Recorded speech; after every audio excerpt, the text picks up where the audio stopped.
শায়েখ আব্দুর রাজ্জাক বিন ইউসুফের সঙ্গে আপনার সম্পর্ক কেমন? কথাবার্তা হয় কি একটু? হ্যাঁ, সম্পর্ক উস্তাদ শাগরেদ সম্পর্ক কি বলেন?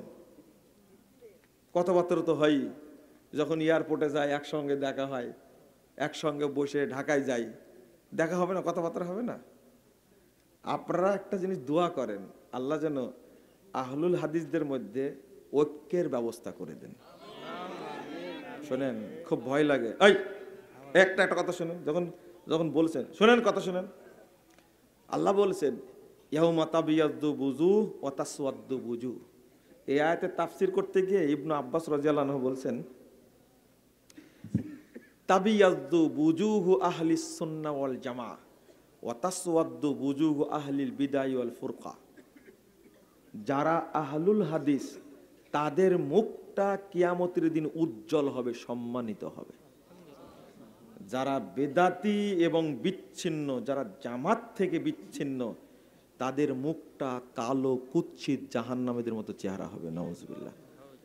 আহলে হাদিস থেকে কেউ বিচ্ছিন্ন হবেন না ইনশাআল্লাহ। সবাই এক সামিয়ানের নিচে থাকবেন ইনশাআল্লাহ। পারবেন? ইনশাআল্লাহ কবুল।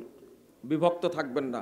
যদি ডাক আসে আহলে হাদিসদের পক্ষ থেকে সৌরওয়ার্দী উদ্যানে সমাবেশ হবে, কে কে যাবেন না হাত তুলেন।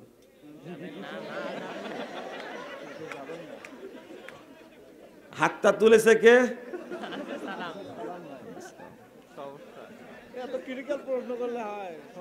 দেখেন আব্দুল সালাম ভাই।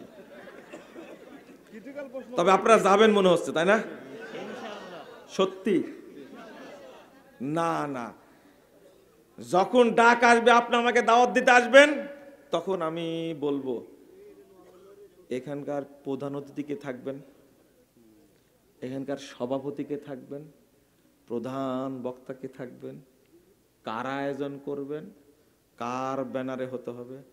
আমার মধ্যে যত ইবলিস আছে, হ্যাঁ, ওই সমাবেশে যাওয়ার পথ এমনি বন্ধ হয়ে যাবে। এক আমার কথা তো বলতেছি, আমি তো আপনার সাথে একমত, আমি তো আমার কথাই বলছি। আপনি দাওয়াত দিতে আসবেন, তখন আমি বলবো আচ্ছা ওখানকার প্রধান অতিথি কি হবে।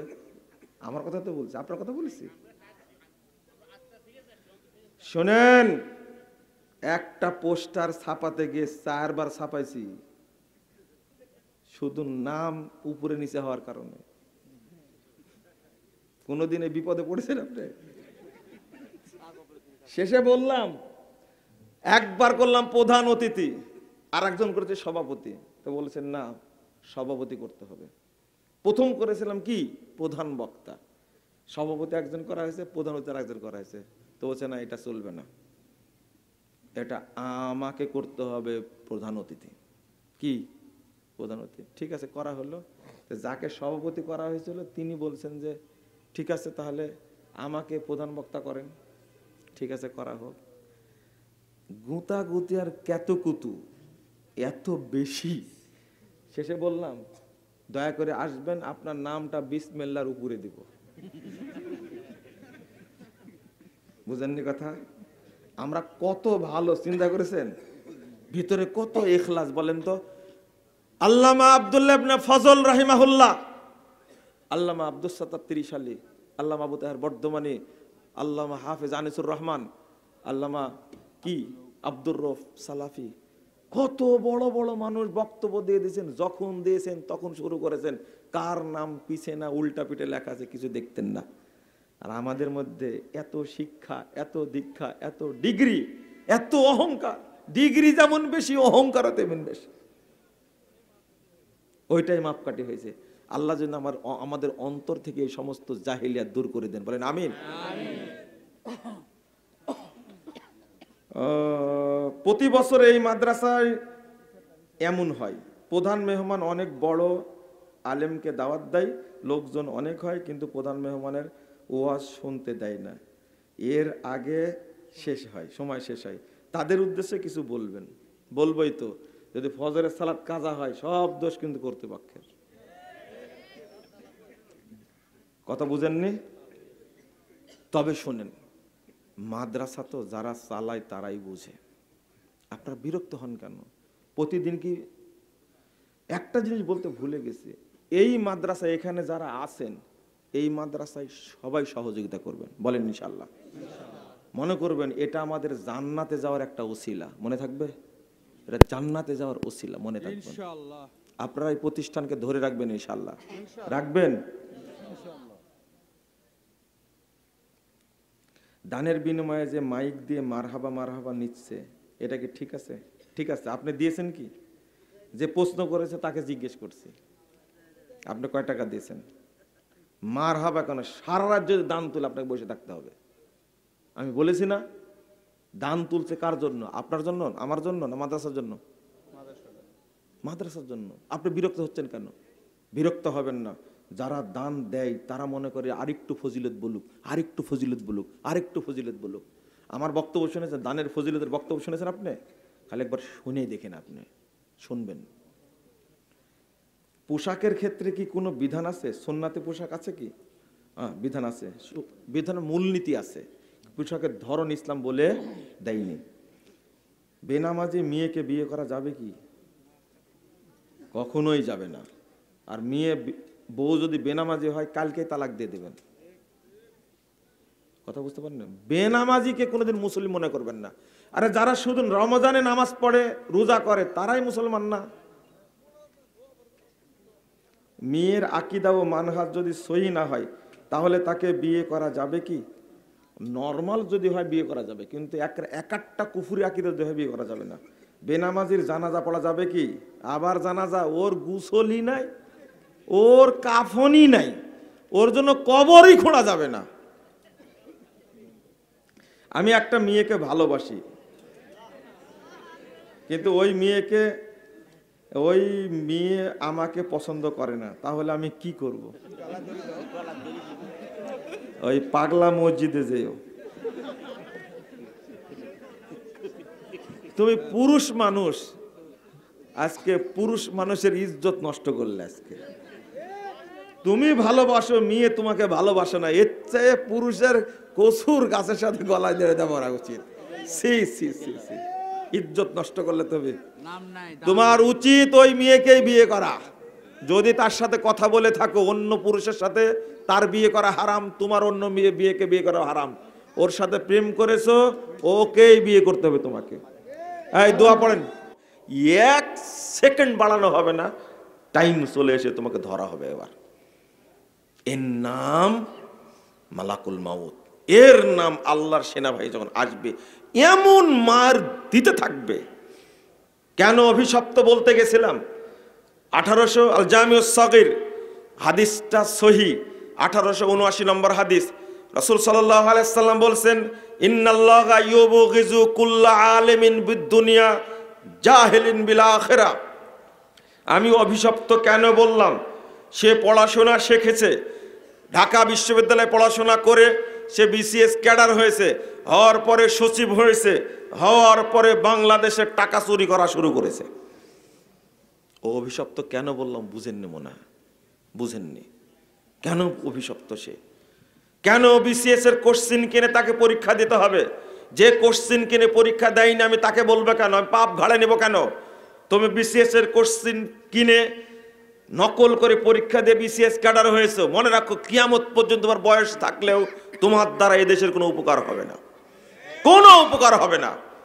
গোয়েন্দারা, এনএসআই বলেন, ডিজিএফআই বলেন, ডিবি বলেন, সিআইডি বলেন, সিটিএসবি বলেন, আরো যত খেতার শাখা আছে বাংলাদেশে, এরা এখন পর্যন্ত ধরতে পারেনি 20 বছর যাবৎ বিসিএস এর কোশ্চিন বিক্রি ব্যবসা হচ্ছে, একজন গোয়েন্দা ধরতে পারেনি। তুমি হুজুরের ব্যাগে বোমা খোঁজো, তাই না?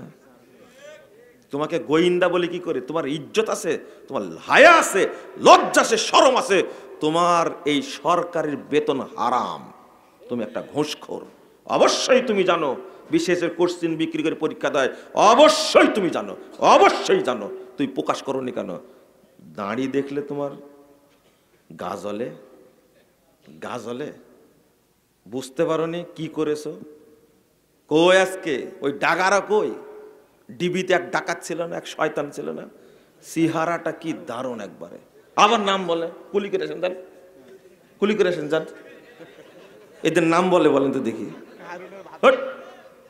নাম বলবেন নাকি? খবরদার, নাম বলে কুলি করতে পাঠাবো কিন্তু। এদের নাম মুখে উচ্চারণ করা হারাম। আপনি বুঝেন না তাকে? ও সব জানে না, জীবনে কি না করেছে, কি অত্যাচার করেছে। আমি বোঝাতে চাচ্ছি কেন এগুলো করে। বাপ নাম রাখছিল জাফর ইকবাল, মা ডাকতো জাফর কই। এই লোকটা পড়াশোনা শিখে প্রফেসর হয়ে এই শয়তান বলেছে আমাকে জন্ম দিছে বানর। এর বাপ মায়ের দোষ না ওর দোষ? ওর বাপ মা খারাপ হলে এত সুন্দর নাম রাখতো, জাফর ইকবাল, এত সুন্দর নাম।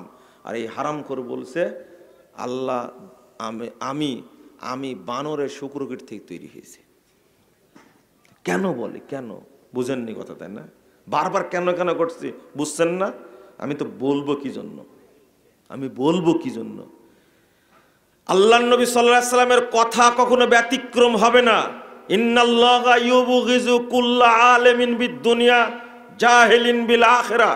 রাসূল সাল্লাল্লাহু আলাইহি ওয়াসাল্লাম বলছেন, নিশ্চয় অবশ্যই কোনো সন্দেহ নাই, যারা দুনিয়াবি জ্ঞান সম্পর্কে অভিজ্ঞ, প্রাজ্ঞ, পণ্ডিত, কিন্তু দিন সম্পর্কে, আখিরাত সম্পর্কে জাহেল, আল্লাহ তাদের উপরে অভিশাপ করেন, আল্লাহ তাদের উপরে গজব নাজিল করেন।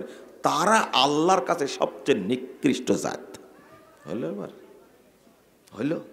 এরা নিকৃষ্ট জাত। আল্লাহ বলছেন 8 নম্বর আয়াত সূরা রুম, ইয়ালামুনা যাহিরাম মিনাল হায়াতিদ দুনিয়া, তারা দুনিয়াবি জ্ঞান সম্পর্কে খুব জানে, অনেক জানে। ওহুম ফিল আখিরাতি হুম গাফিলুন, কিন্তু তারা পরকাল সম্পর্কে, দিন সম্পর্কে জাহেল। আল্লাহ বলছেন, আল্লাহ আরো বলতেন 66 নম্বর আয়াত সূরা নামল, বালিদ্দারাকা ইলমুহুম ফিল আখিরা, তাদের দিনের জ্ঞান, পরকালের জ্ঞানটা নিভে গেছে, তাদের পরকালের যে জ্ঞান ছিল সেটা নিভে গেছে। বালহুম ফি শাক্কিম মিনহা, শুধু তাই না, বরং দিন সম্পর্কে সন্দেহ করে। বালহুম মিনহা আমুন, বরং তারা অন্ধ। কয়টা কথা বলেছেন? এক, আমি আপনাদের বলেছি, আমার কথাটা মনোযোগ দিয়ে শুনেন, কোনো দিকে কান দিবেন না, কোনো দিকে কান দিবেন না, উপকার হবে ইনশাল্লাহ। শুনেন, আল্লাহ বলছেন বালিদ্দারাকা ইলমুহুম, তাদের এলেমটা নিভে গেছে। 2 বলছেন বালহুম ফি শাক্কিম মিনহা, তারা দিন সম্পর্কে, পরকাল সম্পর্কে তারা কি সন্দেহের মধ্যে আছে। সন্দেহের মধ্যে, না পরকাল হবে না, মানুষকে আবার জীবিত করবে, এটা হতে পারে না। 3 নম্বর বলছেন বালহুম মিনহা আমুন, বরং তারা টোটালি অন্ধ। কি মেধাবী ছাত্র যখন এইচএসসি পরীক্ষা দিয়েছে, ক্লাস 5-এ পরীক্ষা দিয়ে বৃত্তি পেয়েছে, ক্লাস 8-এ পরীক্ষা দিয়ে বৃত্তি পেয়েছে, এসএসসিতে পরীক্ষা দিয়ে গোল্ডেন জিপিএ 5 পেয়ে বোর্ড স্ট্যান্ড করেছে, এইচএসসিতে পরীক্ষা দিয়ে জিপিএ 5 পেয়ে বোর্ডে স্থান করে নিয়েছে, মাস্টার্সে অনার্স পড়তে গিয়ে অনার্সে ফ্যাকাল্টি ফার্স্ট হয়েছে, বিশ্ববিদ্যালয় ফার্স্ট হয়েছে, মাস্টার্সে বিশ্ববিদ্যালয় ফার্স্ট হয়েছে, সব ঠিক আছে। কিন্তু এবার বিসিএস পরীক্ষা দিয়ে বিসিএস সিরিয়ালে 1 নম্বর হয়েছে। বিয়ে করে যেদিন বউয়ের সাথে সহবাস করতে যাচ্ছে, সেই দিন সে সহবাসের দোয়াই পড়তে জানে না। কোনোদিন সন্তান ভালো হবে না, চ্যালেঞ্জ, হবে না, হবে না। তাহলে আপনাকে কিভাবে আমি শিক্ষিত বলবো? বুঝেন না মনে হয় কথা, তাই না? আপনি কিভাবে শিক্ষিত বলবো? আপনিও জানেন না, আপনার বউও জানে না। শয়তান আপনার সাথে মিলনে যুক্ত হয়েছে। আল্লাহ নবী বলছেন, যে ব্যক্তি স্ত্রী মিলনের দোয়া পড়ে না, শয়তান তার সাথে যোগ দিয়ে তার সাথেও সহবাস করে, মিলন করে। আল্লাহ নবী বলেছেন অতএব করে, আল্লাহ নবী বলেছেন অতএব করে। যখন শয়তান আপনার সাথে, আপনার ওয়াইফের সাথে মিলনে শামিল হয়, তখন ভালো সন্তান হতেই পারে না। আপনাকে শিক্ষিত বলবো কি করে বলেন তো? আপনি এখন পর্যন্ত মুসাফা করতেই জানেন না, সালামটা দিতে জানেন, আসসালামু আলাইকুম। আপনাকে আমি কিভাবে বলবো শিক্ষিত বলেন তো? আল্লাহ আপনাকে বলেছেন মূর্খ, নবী মুহাম্মদ সাল্লাল্লাহু আলাইহি ওয়াসাল্লাম বলে মূর্খ, আমি আপনাকে শিক্ষিত বলবো কি করে? বুঝেননি মনে হয় কথাটা, তাই না? খুব কষ্ট হচ্ছে? কষ্ট হচ্ছে কেন? কষ্ট হবে আপনার, আমি তো আপনাকে বলিনি। আপনি ভালো বলেই তো আমার বক্তব্য শোনার জন্য আসছেন। আমার বক্তব্য শোনার জন্য মানুষ আসে না। মানুষ যারা আসে গালি দেওয়ার জন্য আসে। আর এমন ভাষায় গালি দিবে, এমন ভাষায় গালি দিবে যে ভাষা কুকুর শিয়াল যদি শুনতে পেত তাহলে মরে যেত ওরা। এমন ভাষা বলে গালি দেয় আমাকে। আপনারা তো আসছেন, আলহামদুলিল্লাহ, আপনাদের ভালোই বলছি, আপনারা ভালো মনে করে বলছি। আপনারা আসছেন বলে তো আপনাদের বলছি। আপনারা আমার দিনই ভাই। আমি তো দোয়া করি আল্লাহ যেন আমাদেরকে একসঙ্গে জান্নাতে রাখে, এই দোয়া তো আমি করি। আমি তো আপনাদের দোয়া করি। আপনি গালি দেন, রেজাল্ট করেন আবরার সাহেব আমাকে বলে মুজাফফর জারুর সন্তান। আমি তার জন্য বলি আল্লাহ তার মুখটা ভালো করে দাও, আল্লাহ তাকে তুমি হেদায়েত করো, আল্লাহ তুমি কি করো? হেদায়েত করো। তাও আমিন বলছেন না, 2-3 জন বলছে। এক প্রোগ্রামে গিয়ে বলছে আমিন বলেন, যে আপনিই বলেন, আমার বলবো না। আমিনও বলবে না। কি গালি দেয় রে ভাই! এমন গালি দেয়, করে ফ্রেশ ভাষায় গালি দেয়, একবারে অরিজিনাল ভাষায়। একবারে 2টা রেকশালা যখন লাগে দেখবেন কেমন গালি দেয়। এই ইংরেজি ভাষায় গালি দেবে, আপনি বুঝতেই পারবেন না। তো তাও আমি রাগ করি না। আমি আল্লাহকে বলি আল্লাহ এদেরকে হেদায়েত দান করো। যেমন লুৎফর ফরাজি যে ভাষায় গালি দেয়, সি সি সি সি, লুৎফর ফরাজি। আমি বক্তব্য দেব কিভাবে? আপনারা যে রাগ করেন, একজন ব্যক্তি রিটায়ার্ড পারসন, বিসিএস ক্যাডার আমার কাছে এসে কাঁপতে কাঁপতে জিজ্ঞেস করছে, আচ্ছা মুজাফফর সাহেব, বেতের সালাত নাকি 1 রাকাতও পড়া যায়? আমি তাকে শিক্ষিত বলবো কি করে বলেন তো দেখি? এত জানে, সব জানে। আল্লাহই বলছেন ইয়ালামুনা যাহিরাম মিনাল হায়াতিদ দুনিয়া, দুনিয়াবি জীবন সম্পর্কে সব জানে, কিন্তু ওর মধ্যে দ্বীনের জ্ঞান নাই। মসজিদে ঢুকতে জানেন না আপনি, আপনাকে কিভাবে শিক্ষিত বলবো? আপনি শিক্ষিত হয়েছেন, এরপরে তবলিগে গেছেন, তবলিগের ফাজাইল আমল পড়ে পড়ে পড়ে মাথাটা নষ্ট করেছেন। আপনাকে যখন বললাম যে একজন তবলিগের লোক বইয়ে লিখেছে যে মক্কায় গিয়ে সালাত পড়লে নেকি হবে, কাবায় সালাত পড়লে নেকি হবে 1,00,000 গুণ বেশি, আর টঙ্গীর মাঠে গিয়ে নামাজ পড়লে নেকি হবে 1,000,000 গুণ বেশি। তখন আপনি আমাকে বললেন, প্রফেসর সাহেব বললেন যে আল্লাহ তো দিলে দিতেও পারেন। আপনাকে আমি কিভাবে শিক্ষিত বলবো বলেন তো? আপনাকে জাহেল বলতেই হবে, আপনাকে মূর্খ বলাই লাগবে। আমি যদি আপনাকে মূর্খ না বলি তাহলে আমার ঈমান থাকবে না। কারণ কাবা ঘরের উপরে একটা অপবিত্র জায়গাকে আপনি প্রাধান্য দিয়েছেন। বুঝেননি কথা? কষ্ট হয়? হয় হয়, একটু কষ্ট হয়। কেন প্রাধান্য দিলেন আপনি? কাবাকে চিনেন আপনি, ওই যোগ্যতা আপনার হয়েছে। কাবাকে চিনেন না, এটাই আপনার অযোগ্যতা, এটাই আপনার মূর্খতা, এটাই আপনার জাহালিয়াত। আপনি কি বলেন? আপনাকে জাহেল বলে মানে 100 বার বলবো জাহেল আপনাকে, বলবো অবশ্যই। কিসের প্রফেসরশিপ আপনার? জান ধুয়ে রেখে আসেন ওখানে। ইসলামের কাছে আপনার 5 পয়সা দাম নাই। হতে পারেন আপনার 14,000 ডিগ্রি আছে, তাতে আল্লাহর যায় আসে না। কিসের ডিগ্রি নিয়েছেন আপনি? খেতা সেলাই করার ডিগ্রি নিয়েছেন, আমার দরকার নাই সেটা। আপনি বিসমিল্লাহ বলা শিখেননি এখন পর্যন্ত। নামাজ পড়বেন, হুজুর লিখে রাখছে যেটা ওজুর দোয়া, আপনি পড়ছেন, শিক্ষিত মানুষ পড়ছে, কোনোদিন তদন্ত করতে জানেন না আপনি। আপনি কিসের শিক্ষিত মানুষ? কিসের শিক্ষিত মানুষ? বললেই খেপে যান মানে আপনি তদন্ত করতে জানেন না একটু? মুজাফফর তো বলল যে বিসমিল্লাহিল আলিউল আযীম আল ইসলামু হাক্কুন আল কুফরু বাতিলুন আল ঈমানু নূরুন কুফরু যুলমাতুন। এই দোয়া নাকি জাল দোয়া।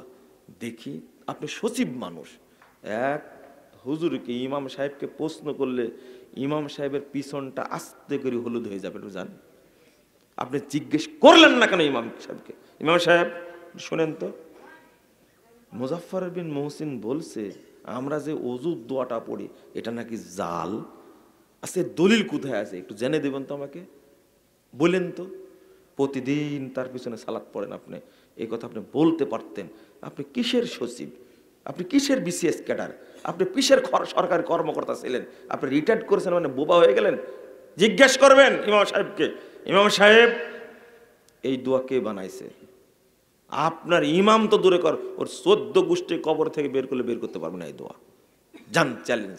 তা আপনি এইটা যাচাই করতে জানেন না, তা আপনাকে শিক্ষিত বলবো কি করে? আল্লাহর নবী সাল্লাল্লাহু আলাইহি সাল্লাম বলছেন বিসমিল্লাহ। কি বলছেন? বিসমিল্লাহ। শুধু বিসমিল্লাহ বলতে ওযুর শুরুতে। কোরআনের মধ্যে বিসমিল্লাহির রহমানির রহিম 114 জায়গায় এসেছে। 114 জায়গায় এসেছে বিসমিল্লাহির রহমানির রহিম। বিসমিল্লাহির রহমানির রহিম একটা সূরা বাদ দেয়া বাকি 113টি সূরার আয়াত, এক সূরা 2 বার আসছে, তাহলে 114 বার বিসমিল্লাহির রহমানির রহিম কোরআনের মধ্যে। যদি ওযুর সময় বলেন বিসমিল্লাহির রহমানির রহিম, বেদাত হবে, বেদাত হবে। কারণ আল্লাহর নবী এত বড় বলেননি, বলেছেন কতটুকু? বিসমিল্লাহ, এতটুকুই বলতে হবে। তাহলে হুজুর যে দোয়াটা তৈরি করলো, একজন মুরব্বী আমাকে বলছেন এত বড় দোয়া জাল, মানে ওনার বিশ্বাস যে বড় দোয়া জাল হয় না। তো আপনাকে আমি কি করে শিক্ষিত বলতে পারি বলেন? এটা তদন্ত করতে পারলেন না আপনি? আপনাকে আমি পবিত্রই মনে করি না। আপনি পবিত্র হতে জানেন না। আপনি আজীবন খাড়া থেকে পেশাব করেছেন, জানেন আপনি?